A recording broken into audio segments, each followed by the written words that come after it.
All right, it looks like we are live. Well, welcome back, everybody. This is Brian Fuller, the CEO of Contigo Technology, and I'm with JD Thompson with Contigo Technology, and he is a CMMC registered practitioner. This is our third webinar series on CMMC, and we've been going through a progression of, just what is CMMC. Then we looked at level one requirements, and now we're going to talk about level three requirements. First and foremost, Contigo is an Austin-based established IT support firm with a strong emphasis on compliancy. And we've been taking CMMC seriously for quite some time. Contigo is a CMMC RPO, and JD is a CMMC registered practitioner. So without further ado, what we want to do today is turn it over to JD Thompson, who comes with us not just as a registered practitioner, but very much stays involved in a lot of CMMC circles, peer groups, works with and discusses with assessors, on some requirements. Has relationships with members of the board, and really has just been living and breathing CMMC for a very long time. So we're happy to have JD kick off the third CMMC webinar. And JD, it is all yours, my man. Awesome. Thank you, Brian. So yes, like you said, we are doing a web series today. It's our level 3 certification. And real quick, I just want to mention that yes, Contigo Technology is an official CMMC registered provider organization. We've been through the due processing. We've had the company background check. We have our employed and trained RPs like myself. So we were willing and able, and the accreditation body has granted us our official licensure of the RPO. So like Brian stated, our previous webinars, if you've missed those, we took a look at the cybersecurity maturity model certification as a whole, kind of a generalized approach to what it is. We looked at those specific controls that need to be implemented. Our last webinar, we took a look at the level 1 certification and took some in-depth look at the practices themselves. So if you did miss that, they are on our website under the Governance, Risk, and Compliance tab. So level 3 requirements. Again, we touched on this briefly when we went over the overview of what CMMC is. But for level 3, the requirements are 130 security controls across 17 different domains. Your domains, you're looking at access control, systems and information controls, endpoint controls, things like that. And there's 130 of those security controls, and they're all pulled from specific special publications out by NIST or Code of Federal Regulations. So you can see there, the majority of which are pulled from the NIST 800-171. I think we all know specifically what that is and what that entails. So then on the graph, you can see from a level 1, you start with 17 practices. Now we're at a level 3, we're at 130 practices. So we have concurrently added to those. And again, this is not a separate 130 practices from the original level 1 and level 2. All of level 3 encompasses level 1 and level 2. So let's get started with the beginning of it is instead of trying to implement practices or figure out what do I do with these practices, and there's 130 of them, it's a lot to handle and a lot to understand. But first, before we start to implement those, a company needs to scope out its controlled unclassified information data flow. So controlled unclassified information is known as CUI. This is the most crucial aspect of the model itself. The accreditation body has been very specific about that. And the organization seeking certification, or OSC, needs to understand how it receives CUI, where that is being stored, and then where it's sent to. And this is going to be the entirety of the scope of what it's called. So this scope is, again, the most important part of it. Before you can start implementing practices and protecting that information, you really need to know where that information is coming from, where at internally is it being stored, and who all are you sending it to. So what is CUI? In the past, each agency in the executive branch had its own way of marking information, specifically special information or sensitive information, which led to lots of different names, lots of confusion. So an executive order went out known as Executive Order 13556, and it marked specific information as controlled unclassified information.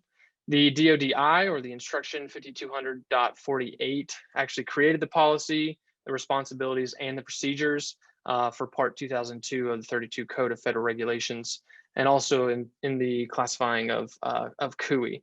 So their definition that they give is unclassified information requiring safeguarding and dissemination controls consistent with applicable law, regulation, or government-wide policy. So that is a broad definition.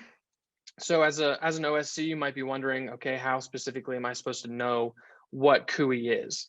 So CUI is a little bit different. Again, in level 1, you have FCI, which is federal contract information.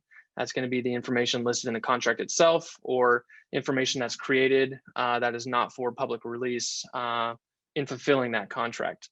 However, when you get into level 3 and now into CUI itself, it's going to be a little bit more of a safeguarded topic of information. There's 19 different categories. You're looking at things like nuclear, financial, legal, things like that. So again, if you're wondering, how am I supposed to know what is CUI, what is not CUI? The Center for Development of Security Excellence, it's a .mil website, and the DoD uses this to kind of give out certain trainings and diagrams. But for today's webinar, I wanted to show this diagram real quick. So this is a good process for determining what is CUI and what is not. So from the start, you can see, does the information meet the standards for classification in accordance with DOD-M 5200.01 Volume 1? If it's a yes, then you stop right there, because you know you're dealing with classified information. So you're not dealing with unclassified information, and it tells you to refer to the DOD-M 5200.01 Volume 1 for how to classify and how to process that classified information. If it's not, then you go into the next category or the next question. And does the information fall within a law, regulation, or government-wide policy? If it's no, then you're not going to have the marking of CUI, and you're most likely dealing with maybe something like FCI itself. If it is, however, then you go down and you're going to identify the specific category that it belongs to. Again, there's 19 of those categories and listed for you there at the DoD CUI registry. www.dodcui.mil will take you to the registry. You can see what kind of information is specific there. From there, the CUI category is annotated on the document in the CUI designation indicator block. That's a whole lot of detail. And what's nice about the CDSE is they have a free training online. That link right down there, as you can see, and we can post it in the chat as well. It is a free training that you can give employees that need to be trained on CUI. It's offered by the CDSE, and after the training, the employees are quizzed and given a certificate of completion if they pass. So then again, this is just a great way to train and then hold that evidence of your employees being trained. It'll go through specifically what is CUI, how it's marked, how you can send it. A really, really great resource, and the accreditation body itself has put this out for people to use as well. So I would encourage all of you, if you are still needing to understand what CUI is, have some questions around it, that is a great resource to check out. So the last main difference between the levels, again, we kind of touched on this on our very first webinar, but I wanted to go over it again. So with a level 1 certification, you just got to perform the practices. There's no real maturity processes to implement. It's really, they just want to see them, okay, you are doing what you're saying you're supposed to be doing. Once you move to level 2, now you start documenting things. So you have policies that include those domain names. As we talked about, there's 17 of those in total. And then you're going to document the CMC practices to implement that said domain name policy. So for instance, you have access control policy. You're going to list out specifically how you are implementing those practices for the access control domain. And then once you get to level 3, not only are you adding processes and adding practices, but now it's the managed side of it. So they want to see it be, the CMMC accreditation body wants to see you having an established program. It needs to be maintained and resource, which is a big one there. They want to make sure you have budgeted out the correct amount for the plan that includes that domain name. So again, dealing with access control, If for some reason the policy states that you're going to implement all these things using all these different software or different employees, they want to know, have you budgeted out the correct amount to pay for said processes to take place. And then again, just to touch real briefly on 4 and 5.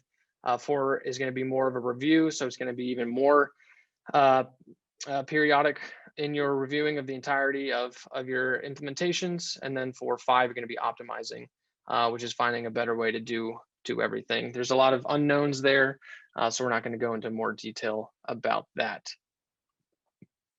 So, hey, can I ask you a question just on that back slide? Can you just go? Yeah, absolutely. So I know the recommendations you've been giving a lot of people is when you move from level 1 and you start prepping for level 3 and you're going through that level 2 process. One of the pieces of information you've underscored is, look, you've got to put these processes in place and let them breathe, and not just say you're going to be doing this. Is there an amount of time that the accreditation board wants you to have these processes in place and working through them before you, as opposed to you just saying, okay, I put them all in place and we'll start doing them now?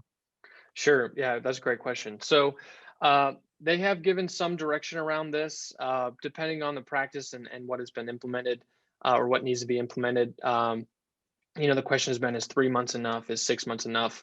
And the accreditation bodies came out and said that they're expecting everyone that needs to get a level 1 assessment is going to take anywhere, or level 1 to level 3 assessment will take anywhere from 6 months to 12 months to prep and to then get the assessment done. So in that entirety of it, again, you don't want to come down to the last wire and say, oh, here's my access control policy that we've had in place for 2 weeks now. They really want to see it from a level 1 standpoint. You build out the policy from the beginning. So if you are a company that's looking to get a level 3 certification, you start with level 1, do all those 17 practices, implement the policies on those practices themselves, and then move to level 2. It's going to add more domains, more practices, again, adding to your policy list, adding to your procedure list, and then to level 3. So you really can show the maturity of the organization as a whole. Because remember, a lot of folks in the DIB are already attesting that they've done NIST 800-171. So, you're already claiming that you've done 110 of these control practices out of the 130 for a level 3 process. So you really, got to be careful there. But again, it's going to take anywhere from 6 months to 12 months to really get that process to completion and show that maturity level. 10-4. So where to start with the implementations? So again, the accreditation body has been very specific about this. You've got to define your scope. You've got to define the scope. Wherever that CUI or wherever that FCI is, you need to know where it's coming from, specifically where it's being stored, and then who are you sending it out to and through what paths. So if you get a certain contract that's got information that's being emailed to you, how do you know that the transmission to your inbox is secure? Once you store it in that mailbox, whether you download it, put it into other software, because you're adding widgets or whatever it might be, then those places need to be secure. And then once you send that out to others, let's say to a subcontractor who also builds widgets for your company, that is all the entirety of your scope. So wherever that information is touching, that is going to be what is defined as the scope. So from there, you really want to base off your SPRS self-assessment. So the supplier performance risk system was the self-scoring. It's DFARS 7020, or excuse me, 7019, where it said government contractors need to go in and do a self-assessment of the scores. What we're hearing from a lot of contractors that we've talked to is after they've done a self-assessment, they were just checking boxes, yes or no, I think I've done this, I think I've done this. And a majority of people think it's, a score from 0 to 110. And the actual assessment is much more in depth than just a simple yes and no. And the scoring for that is actually -203 all the way to a positive 110. It's because some questions are scored heavier than others. And so there's a large gap between 0 to perfection. So once you've done your SPRS self-assessment, which again, I don't know if many of you know, but we've had lots of questions around this. Only the contracting officer will actually be able to see if you've accomplished the self-assessment. They don't get to see your score at all. It's just a simple yes or no to them, knowing, okay, you've done the SPURS self-assessment. Once you have the self-assessment, you know kind of where your gaps are. And this is really where you want to get in touch with your RPOs, your registered practitioners, and the like Contigo, our registered provider organization, that's going to come in. And again, it's not just a simple yes or no for you to accomplish the entirety of CMMC, because in a lot of these practices, there's actually assessing objectives. So there's over 300 assessment objectives over the entirety of CMMC. So all 130 of those practices that you need to implement, there's over 300 assessment objectives that you need to meet. So it's, again, you can't just say, yes, I'm doing this. You really need to show and prove how you're doing it and what you're doing to accomplish those. So that's where your gap analysis can come in. It's an in-depth look at what is missing from the environment regarding those implementations for CMMC.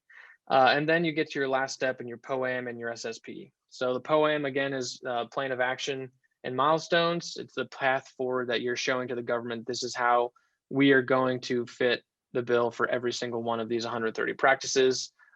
This is our timeline for accomplishing that. And then in doing so, you will build out your system security plan, or your SSP. So that is the entire portfolio regarding how each implementation is being fulfilled, and it has the evidence and the documentation to back up those answers. Interestingly enough, what most people think of a system security plan, maybe 20, 30 pages. And what we're finding is that even if you had 1 page per practice for the CMMC, you'd have 110 pages.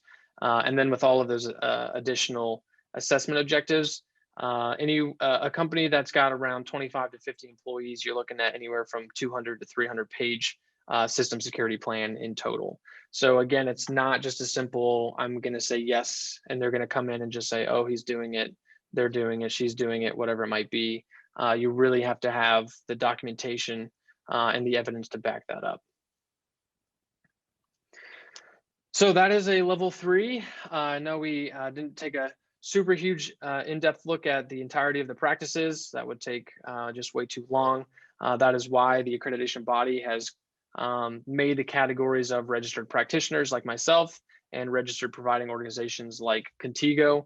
Our entire job is to get the information out to the organization seeking certification to know specifically what is going to be required and help get them prepared for that assessment. So our upcoming webinar, we're going to talk about level 5. It's going to be in June of this year. I apologize, it says 2020, but June of 2021. We'll have more info to come on that. We're going to go over again what is known about the level 5 certification. There's a lot of questions around it. There's a lot of the accreditation body still working through things. There's some talks of reimbursement on certain practices. So we'll touch on a lot of that, and then we'll touch on some common questions that we're receiving from our clients and just kind of get out some general information. So if you do have any questions, send them to info@contigotx.com or to my inbox at jd.thompson@contigotx.com, or you can always visit us online at contigotx.com.